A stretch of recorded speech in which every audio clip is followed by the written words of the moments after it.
തമിഴ്നാട് മുഖ്യമന്ത്രിയായി അധികാരം ഏറ്റെടുത്തതിന് പിന്നാലെ തെരഞ്ഞെടുപ്പ് വാഗ്ദാനങ്ങൾ ഓരോന്നായി നടപ്പിലാക്കി വിജയ്. കർഷകർക്കായി വലിയ പ്രഖ്യാപനങ്ങൾ നടത്തിയതിനൊപ്പം തമിഴ് സിനിമാ മേഖലയ്ക്ക് ആശ്വാസമാകുന്ന തീരുമാനങ്ങളും പ്രഖ്യാപിച്ചു. കാർഷിക കടങ്ങൾ എഴുതി തള്ളിയതിനൊപ്പം സിനിമാ പ്രദർശനത്തിന് കൂടുതൽ സമയം അനുവദിച്ചതുമാണ് ഉത്തരവിറക്കിയിരിക്കുന്നത്.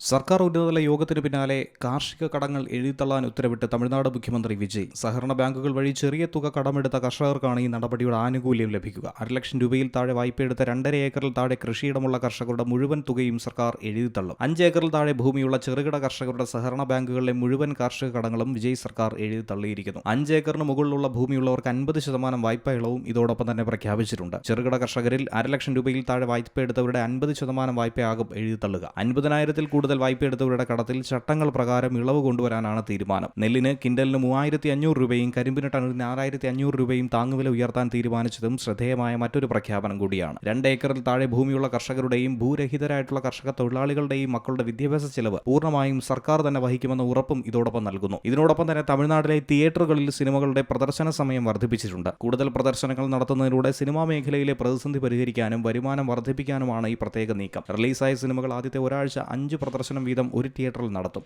പ്രാദേശിക ഉത്സവ ദിവസങ്ങളിലും പൊതു അവധികളിലും പ്രത്യേക പ്രദർശനത്തിനും അനുമതി ഉണ്ടാകുമെന്നാണ് തമിഴ്നാട് മുഖ്യമന്ത്രിയുടെ ഔദ്യോഗിക എക്സ് ഹാൻഡിലൂടെ പറയുന്നത്. 4 പ്രദർശനങ്ങളായിരുന്നു ഇതുവരെ അനുവദിച്ചിരുന്നത്. ഇനി അത് വർദ്ധിപ്പിക്കും. രാഷ്ട്രീയം എന്നത് പണം പിരിക്കാനുള്ളതല്ലെന്നും ജനങ്ങളെ സേവിക്കാനുള്ളതാണെന്നും സത്യപ്രതിജ്ഞ ചെയ്ത ശേഷം വിജയ് പറഞ്ഞിരുന്നു. അതേപടി അത് പ്രവർത്തിക്കാനാണ് താൻ ഉദ്ദേശിക്കുന്നത്. തിരഞ്ഞെടുപ്പിന് മുന്ന് താൻ എന്തൊക്കെ പറഞ്ഞിട്ടുണ്ടോ ജനങ്ങൾക്ക് നൽകിയിട്ടുള്ള വാഗ്ദാനങ്ങൾ ഓരോന്നായി നടപ്പിലാക്കുമെന്നും അദ്ദേഹം പറയുന്നുണ്ട്. മെയ് 10-നാണ് തമിഴ്നാട്ടിലെ പുതിയ മുഖ്യമന്ത്രിയായി വിജയ് സത്യപ്രതിജ്ഞ ചെയ്ത് അധികാരമേറ്റത്. അന്നു മുതൽ ഇന്നുവരെ ചരിത്ര പ്രാധാന്യം അറിയിക്കുന്ന പലവിധ തീരുമാനങ്ങൾ കൊണ്ടുവരാനാണ് അദ്ദേഹം പരിശ്രമിക്കുന്നത്. ദ്രാവിഡ രാഷ്ട്രീയത്തിലെ വമ്പന്മാരായിട്ടുള്ള DMK-യും അണ്ണാ DMK-യും അട്ടിമറിച്ചുകൊണ്ട് തന്നെയാണ് TVK 108 സീറ്റുകളിൽ വമ്പൻ വിജയവുമായി ഏറ്റവും വലിയ ഒറ്റകക്ഷിയായി നിലവിൽ തമിഴ്നാട് ഭരിക്കുന്നത്. National desk, Zee Malayalam news.